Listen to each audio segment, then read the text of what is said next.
Kristi Johnson, like many little girls, dreamed of a Hollywood star's life from childhood, being beautiful, wealthy, and famous. She grew up in a loving family, had a happy childhood, and had ambitious plans for the future. Kristi's desire to become famous came true, but unfortunately, not due to her talents, but because of the cruelty of her killer. The details will shock you because her body was found with a torn-off ear.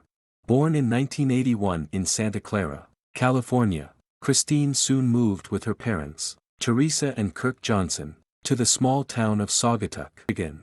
It was a cozy and picturesque place with a population of less than 1,000 people, where an atmosphere of peace and security prevailed. Crime here was extremely low, so locals didn't even lock their doors. Not fearing criminals, everyone in the community knew each other. Kristi grew up along with her brother, Derek, who was a few years older, in a family that seemed friendly and happy at first glance.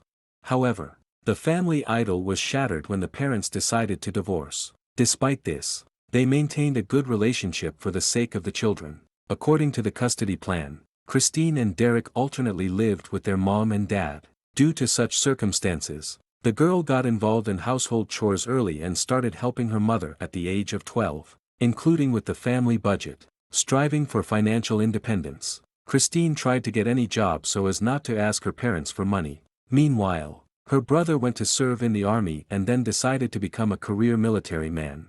While studying in high school, Kristi, having become independent, took her life into her own hands. Intelligence and natural beauty helped her in this. The girl was cheerful, fun, and an interesting conversationalist. She looked great thanks to an active and healthy lifestyle. Relatives admiring Kristi's beauty advised her to conquer Hollywood. The girl got the most pleasure from sailing, surfing, and other water activities that she enjoyed when visiting her grandmother in California. However, after returning to Michigan, Kristi missed her favorite hobbies and needed time to adjust to a different way of life. Here she became passionate about theater, being a member of a small acting group. In winter, she worked part-time as a waitress in a local cafe. Thanks to her friendliness, politeness, and sociability, Kristi became a real find for the owner of the establishment, attracting more and more visitors. Kristi increasingly thought about leaving the small town of Saugatuck. The measured life of the province did not appeal to her. The girl was convinced that she deserved something more than just serving food in a cafe. Kristi saw no serious prospects for herself in this town. After graduating from high school in 1999, she finally gained enough freedom to start building her own life and path to success. Having thought over her situation, Kristi decided to go in search of herself. The girl traveled to different cities, worked there, and tried her hand at various fields of activity. Eventually, in 2000, she chose California, which she loved so much, as her place of residence. This state attracted her with its wonderful climate and much wider opportunities for realizing her potential. At first, Kristi moved in with her grandmother, who lived in the small resort town of Santa Maria with a population of 100,000 people. Despite being close to her favorite entertainment, the girl first focused on solving important issues. First of all, she started looking for a job because providing for herself was very important to her. Kristi got a job as a system administrator in the city's electric power company. Then she focused on her education and decided to enter the University of California. The educational institution was located a 40-minute drive from her grandmother's house. Kristi successfully passed the entrance tests and bought a car with the money she had earned earlier. However, even with her own transport, daily trips over such long distances took too much of her time. Therefore, the girl began to look for a job closer to the university. This is how Kristi first touched her dream, Hollywood. She managed to get a part-time job with a film crew that was planning to shoot a movie. The experience of performing in a theater group helped the girl quickly adapt to the new working atmosphere. Eventually, she was hired as an assistant on the set of a thriller. Here, Kristi met people who lived and breathed Hollywood. For a girl from the province, it was a real starry moment. She communicated with world-famous actors and directors and felt incredible happiness. Kristi could not believe that she had the opportunity to interact with celebrities. The world of cinema completely captivated her. This work inspired young Kristi so much that she wanted to be even closer to the film industry. The girl enrolled in professional makeup courses taught by Hollywood makeup artists. Having mastered these skills, She thought about becoming a makeup artist on a film set. For this, Christine was going to go to the city of her dreams, Los Angeles. Although it was quite a risky journey, curiosity overcame the fear of the unknown. The girl was irresistibly drawn to Hollywood. Eventually, Christine moved to Los Angeles, a city where several famous film studios are located at once. For a young and attractive girl, it was a real period of trials and temptations. But she demonstrated the best manners and decency that only a young lady is capable of. Despite the popular trends in the environment she found herself in, Christine did not lead a dissolute lifestyle. The girl avoided noisy parties and get-togethers. Remaining a rather modest person, she had a relationship with a guy she had met a few years ago and continued to communicate with, overcoming the distance between them. Later, he moved to Christine, and starting from 2002, the young people decided to rent an apartment in Los Angeles together. Since they had not yet achieved financial stability, such a step was beneficial for both of them. It was a difficult adventure, but Christine did not lose heart and began to look for a new job on a permanent basis. However, difficulties arose with this. The girl managed to find only temporary part-time jobs, and there was no serious work. The lion's share of their joint budget was earned by her boyfriend. Meanwhile, relations between Christine and Todd became more and more tense. Later, the girl complained to her mother that verbal altercations with her beloved increasingly turned into physical violence on his part. She found herself trapped in a toxic relationship complicated by financial hardship. Christine's mother began to look for new housing for her daughter so that she could move away from her problematic partner. Eventually, Christine broke up with her boyfriend and settled in a small apartment. She continued to get an education remotely. During this period, her father provided the girl with substantial financial support. He believed that his daughter would finally find her place in life and realize her calling, so he sought to help her in every possible way.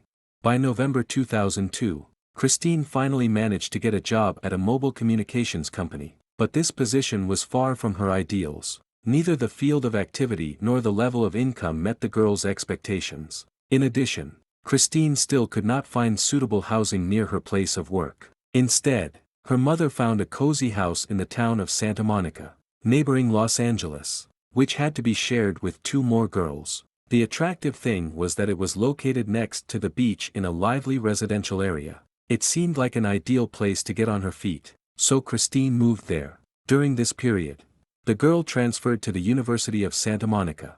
Christine's dreams of Hollywood did not come true. She failed to start a career. Her relationship with her beloved fell apart, and she was actually forced to start her life from scratch. However, the girl did not lose heart and continued to steadily go towards her dream. On February 15, 2003, Christine planned to attend a party. Before that, the young beauty visited a shopping center. She had a long phone conversation with her mother, during which they discussed the girl's plans for the future. This call was Christine's last contact with her loved ones. The next day, on Sunday, February 16, 2003, the mother was eagerly waiting for a call from her daughter, hoping to hear about how the previous day had gone. However, the girl never got in touch. The worried woman tried to call Christine herself, but her phone was unavailable. At first, this did not cause serious concern. The investigation into Kristi Johnson's disappearance took a chilling turn when police received an alarming call from Susan Murphy. Susan recounted an unsettling encounter with a man who introduced himself as Victor Thomas, claiming to be an employee of a film company casting for a new James Bond movie. He persistently urged Susan to audition for the role of Bond's girl, complimenting her beauty and putting psychological pressure on her. His demeanor and persistence raised red flags for Susan, who fortunately was accompanied by her husband, a former police officer. During the meeting, Susan's husband confronted Victor, attempting to gather more information, but the man fled abruptly, leaving more questions than answers. Determined to uncover the truth, Susan began investigating the details Victor had provided, only to discover that everything he said was a lie. There was no Victor Thomas in the film industry, and it seemed that this man had fabricated an elaborate story to lure women, much like the notorious Charles Redbond, who had lured and murdered Linda Soik years earlier. The similarity between Victor's approach and that of Linda's killer alarmed the police. They feared that Christine might have encountered a similar fate, falling prey to a dangerous individual masquerading as someone from the entertainment industry. This new lead was critical, and investigators quickly began tracking down this mysterious Victor Thomas, fearing that he could be responsible for Kristine's disappearance, or worse, that he might strike again. As detectives delved deeper into the case, they combed through surveillance footage from the stores Kristine visited on the day she went missing, hoping to spot someone who matched the description of Victor. The urgency of the investigation intensified with the realization that Kristine's last known location was in the Ventura Boulevard area, a place where she might have crossed paths with this deceitful predator. With each passing day, the chances of finding Kristine alive grew slimmer. The police were in a race against time to locate Victor, uncover his true identity, and piece together the final hours of Kristine's life. The search for clues continued, driven by the hope that even the smallest detail could break the case wide open and bring justice to Kristine and her family. As the investigation intensified, detectives scoured every possible lead, determined to find the elusive Victor Thomas and uncover what had happened to Kristine. They interviewed people who frequented the Ventura Boulevard area, hoping someone might have seen Kristine or the man claiming to be from the film industry. The footage from surveillance cameras was analyzed frame by frame, but progress was slow. Meanwhile, Kristine's family was living a nightmare. Her mother, in particular, was relentless in her efforts to find her daughter, keeping in constant contact with the police and reaching out to the media to keep the case in the public eye. The days stretched into weeks with no significant breakthroughs, and the sense of dread grew heavier. Then, a potential breakthrough came when a woman from a nearby town contacted the police. She had seen the news reports about Kristine's disappearance and believed she had encountered the same Victor Thomas. She described how he had approached her in a grocery store, using the same story about casting for a James Bond movie. Fortunately, this woman had also been suspicious and had managed to extricate herself from the situation before anything could happen. Her detailed description of the man helped the police to refine their search, giving them a clearer picture of who they were looking for.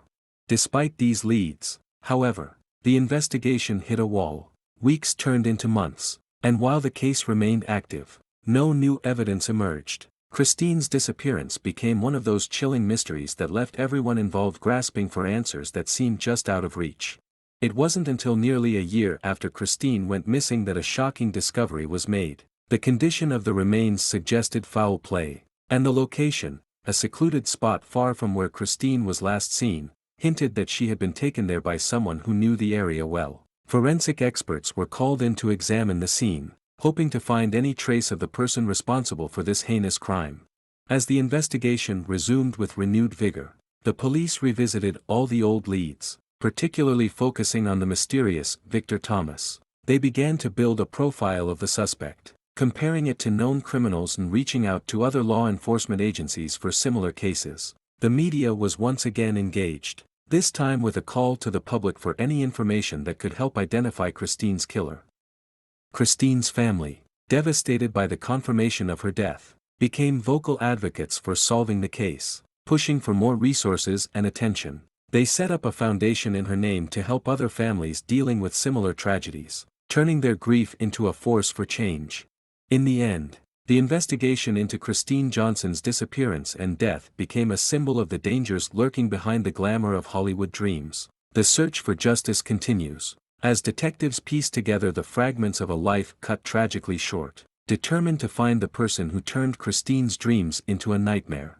When shown the photograph of Victor Paleologus, he hesitated and couldn't definitively identify him as the man who had driven Kristine's car into the parking lot. Despite this uncertainty, the evidence against Victor was mounting.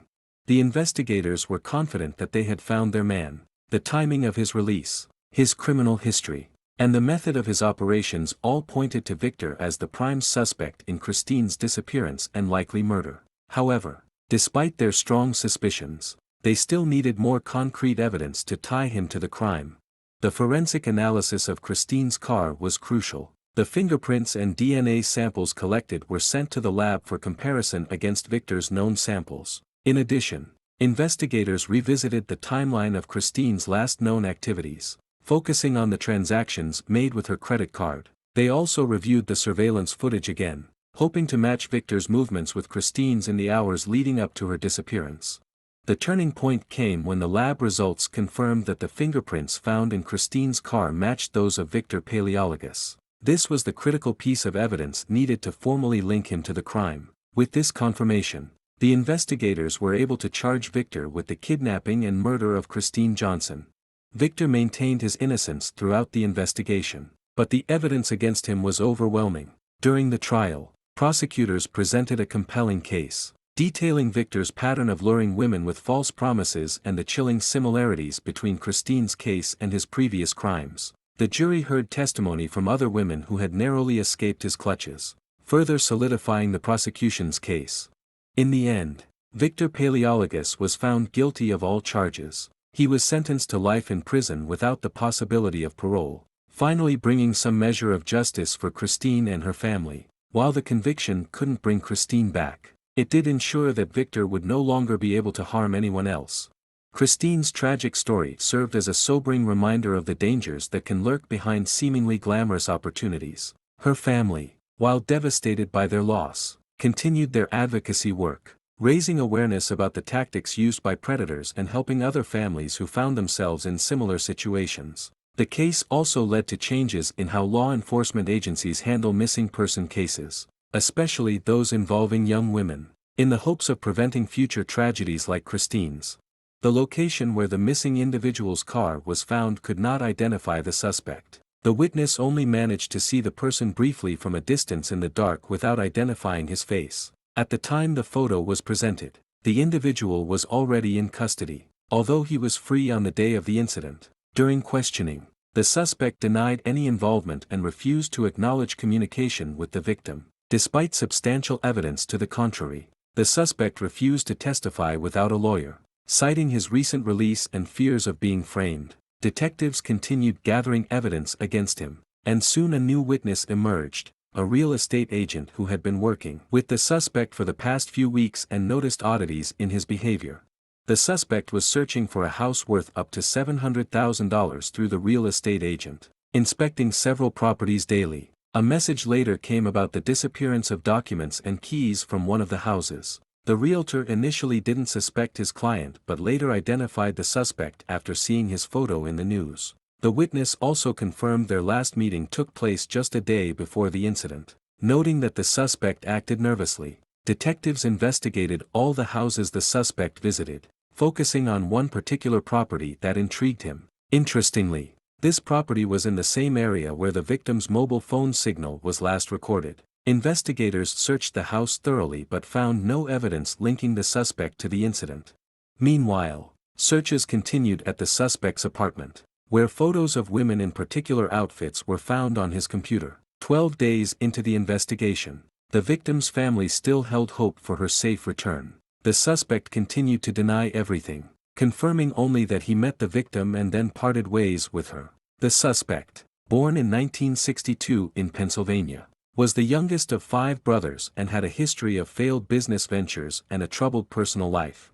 The suspect, together with his lawyer, provided an alibi for the evening of the incident, claiming he was dining with an acquaintance. This alibi was confirmed, but law enforcement officers suspected the suspect still had time to commit another crime. On March 1st, another witness contacted the police, claiming to have seen the victim near his house, looking for a mansion resembling a castle. The incident occurred around 5:30 p.m., shedding light on why the victim dialed the directory service for navigation.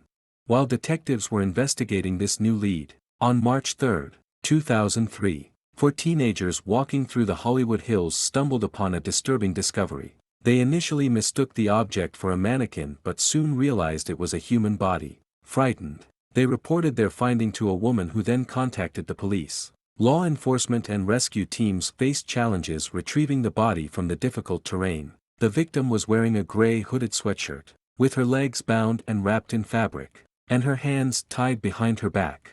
The forensic expert identified the deceased as the missing individual. Her body was found near the house the suspect was interested in during his real estate viewing. The victim's family was devastated by the tragic news. The body showed signs of a struggle, with bruises and scratches, and had undergone significant decomposition due to exposure to the elements. The face was particularly disfigured, possibly due to both injuries and the body's position. Investigators had no doubt the suspect was involved in the crime, but they needed to prove he had no alibi at the time of the incident. The detectives interrogated Joey, with whom the suspect claimed to have dined that evening, only to find out they met much later than the incident occurred. Joey noted that the suspect had fresh scratches on his face, which he attributed to a moving accident. The investigation suggested that the suspect targeted the victim at a shopping center, introducing himself as a film industry professional and offering her an audition. The suspect, acting convincingly, arranged to meet the victim at a property he had recently inspected. Despite her reservations, the victim agreed and ended up in a dangerous situation. The suspect assaulted her, and when she resisted, he overpowered her, ultimately leading to her death. The suspect then disposed of the body in the Hollywood Hills, assuming it would never be found. On May 12, 2003, the district attorney officially charged the suspect with kidnapping, assault, and first-degree murder. The defense, however, was prepared to argue his innocence, citing a lack of direct evidence. The prosecution emphasized the similarities between this case and previous incidents involving the suspect. Despite delays in the trial, the suspect faced a difficult case due to the overwhelming testimony of women who had previously encountered him. Their accounts highlighted his manipulative nature, which convinced even cautious individuals to trust him. In July 2006, the trial began, with the defense arguing the lack of physical evidence linking the suspect to the crime. Despite this, the testimonies of previous victims were compelling, painting a clear picture of the suspect's methods. The trial was long and arduous, but eventually, the court found the suspect guilty on all counts and sentenced him to life imprisonment with the possibility of parole after 25 years.